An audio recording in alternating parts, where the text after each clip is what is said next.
I just was going to ask you about Kenneth. Obviously, there's always a lot of pressure on first-round picks, and it's accentuated, I guess, in his case with the difficulty stopping the run. On plays that maybe he's not defending the run as well as you guys would like, is it a physical issue of him just not getting off blocks? Is it more technique? What have you and Austin diagnosed? Yeah, I think the biggest thing for him is just it's a technique and fundamental issue, right? Where he's just had to continue to master those. And really, there isn't a person on defense that should never not constantly be working at that, right? The second you become complacent is the second you're on your way out of this league. So I understand the expectations of a first-round pick. Nobody puts more pressure on that kid than himself. So I try to exercise caution and just let's not judge this kid after 4 games. All right, he's going to be a good player in this league because of his work ethic and his want to. So there's been flashes. It'll be more consistent. Just we got to allow that maturation and growth to occur. Just outside of KG, just what are some of the issues that you've noticed with the inability to stop the run? Yeah, I think it all starts up front for us. And there's just been technique and fundamental lapses at different times for multiple players. I don't think you can pinpoint any one particular group, any one player. Has some misfits, some missed tackles, some guys up front not being violent with their hand usage, right? Shock and shed getting extension. So all those things need to improve from top to bottom. And ultimately that starts with me, right? But it's certainly something we're emphasizing and something I know our guys take a tremendous amount of pride in. Jordan Brooks and Tyrell Dodson are first and second in the NFL in tackles. I don't know that I've ever seen 2 guys on the same team first and second in tackles. Yeah. What's so good about that, and what's the not so good about that? Yeah, the good thing is those guys are war daddies, right? They're out there, they're hunting, they're constantly attacking the ball. They're excellent communicators. The bad part is it means a lot of those balls are getting to the second level, which means we got to do a better job on the first line of defense. And it goes back to what I started with, right? Just being sound with our technique and fundamentals, winning at the line of scrimmage, and then disengaging from blocks and getting these guys on the ground. You know, you try to. I think sometimes you can be so hard on these guys, and again, you don't want to coach the instincts out of them. At the end of the day, the ball is the issue, right? We're not offensive linemen trying to keep these linebackers free. After your call for violence, how do you think the defense did play? Yeah, I think we saw some results of that, which is important, right? It's like I told him the night before the game. I gave Elijah Campbell my phone, right? And I said, if I told you this phone and I said, you cannot drop it because you're holding the hopes and dreams of the football team and a community in your hands. Like, you're going to hold on it for dear life. If I'm going to get that from you, I'm going to have to violently take it from you. And that's what we needed to do in the game. It's no different with the football. That's what ball carriers are being told, right? They're constantly drilling ball security, making sure we don't put it on the ground. And in order for us to get it, we're not going to be able to just pickpocket it all the time. We're going to have to take it. Is that about as animated as you've gotten since maybe you were a player after that? After the turnover? Yeah, I might have been a little edgy. Yeah, we had been longing for that takeaway for a long time. So to finally get it obviously felt good on multiple levels. What was the decision to start with a 4-4, to go 3 DBs? They came out in a bigger personnel group, so we just tried to match personnel. Was it about like sending a message? No, certainly not. Certainly not. We have a question about your cornerbacks. Rasul and Jack seem to be doing a good job. Yeah. Cornell has come in there, I guess, on short notice maybe, and he seems to be doing a good job. What are they doing right? What do you like about what you've seen from them? Yeah, the good thing about those guys is all very experienced vets, right? So when we got them here kind of all at different times, and it's important on every level of defense, but particularly in the back seven, it takes time to gel, right, and kind of work as one. And our back end, they're starting to do that, right? They're starting to know how each other plays and what each of them do best. And then some of the both verbal and nonverbal communication is getting better. But I love all those guys, just their competitiveness, right? You see it in Jack.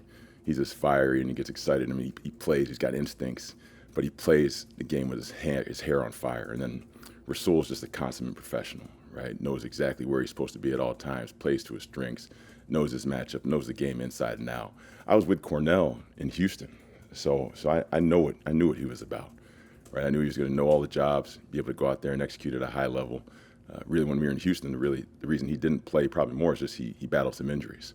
So knew exactly what I was getting with him, and just really pleased with the competitiveness of that group and how professional and they have so much attention to detail. Like just love them. Zach had 2 tackles for loss on consecutive plays, but the defense is 26th in the league overall in tackles for loss. What are some things that Zach did on those plays and has done in general that his teammates might be well served paying attention to? Yeah, Zach he's such a incredibly smart football player in that he can take in all the information in real time, both stances, communication, backfield sets.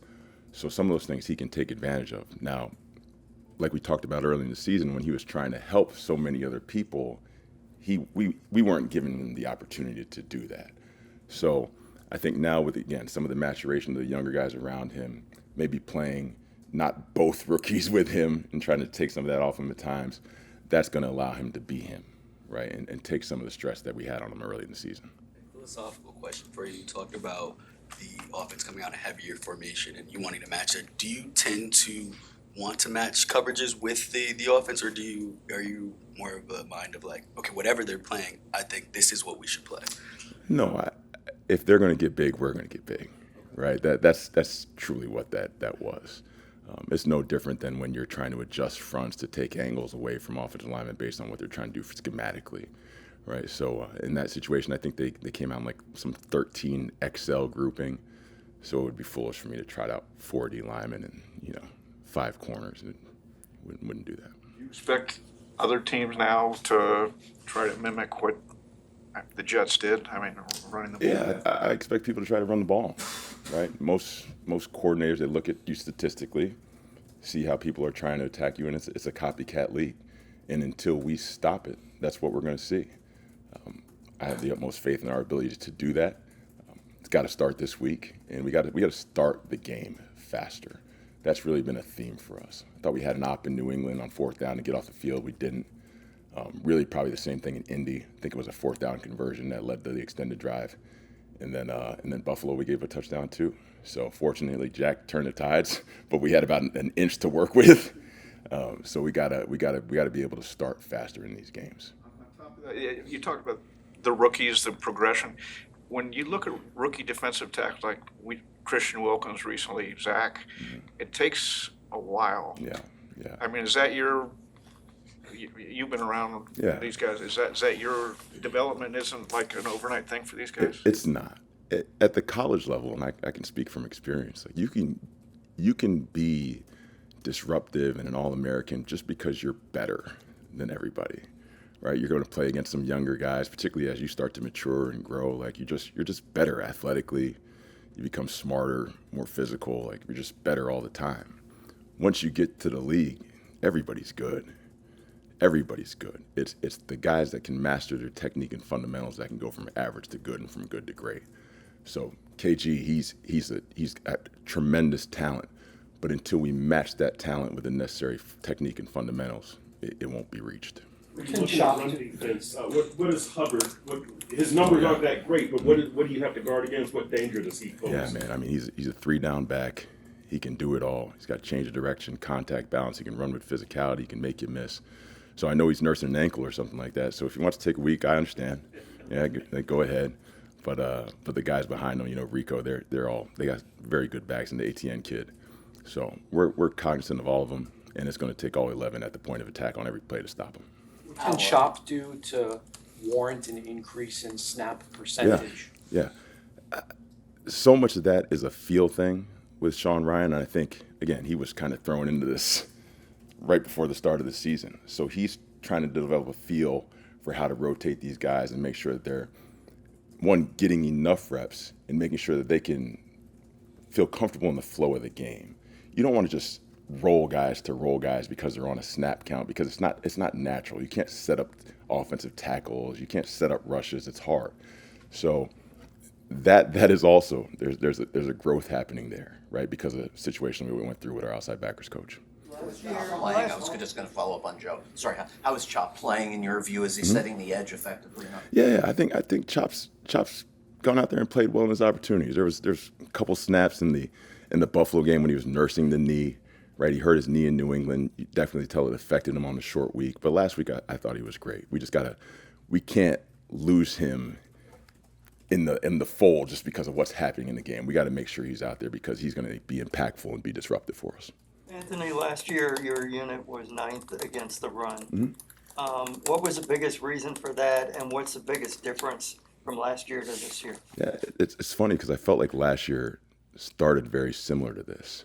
Like we were near the bottom early, right? Tennessee came out, I felt like rushed for like 1,000 yards against us.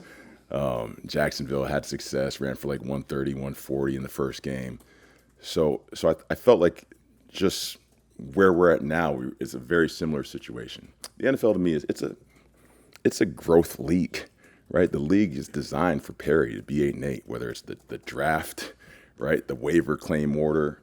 The teams that continually to attack every day and try to get better are the ones that are going to be there in the end. And we intend on being one of those teams. Your blitz rate, how much is that intentional? How much do you feel it's in the flow of calling things? Yeah, unfortunately, I feel like I've been calling a lot of blitzes to stop the run, which you don't want to do. Right now, there were signs in the last game where we were able to play some split safety, and Stone Run got some TFL, so that was encouraging. So trust me, I got a little bit of Rex Ryan in me, all right, and I love the pressure, but a lot of these pressures in the past few games have been run-stopping pressures. How do you, I guess, correct the issues on Justin Fields' 43-yard touchdown? I saw like a few guys fell, and then Brooks kind of took an inside angle, and and probably, well, on the play, Jordan Phillips was unblocked first off in the A gap, so I was like, hey buddy, go tackle the quarterback, all right. Jordan Brooks was the backside chase defender on that play, which most of the time that's a defensive lineman, right? You're thinking about defensive lineman on the backside of toss plays and boots. And from a coaching point, it's their job to stay in backside pursuit at the depth of the ball so that you can stay in cutback leverage. That's not Jordan's natural spot, all right? We were blitzing him off the edge. He's trying to make a play. God bless the quarterback. He's an elite athlete. He made a play himself, and we paid for it. So it was a learning lesson for the entire defense, but again, not something that second-level defenders who truly most of the time blitzed in the interior, they're not in that. They're not trained for that a lot.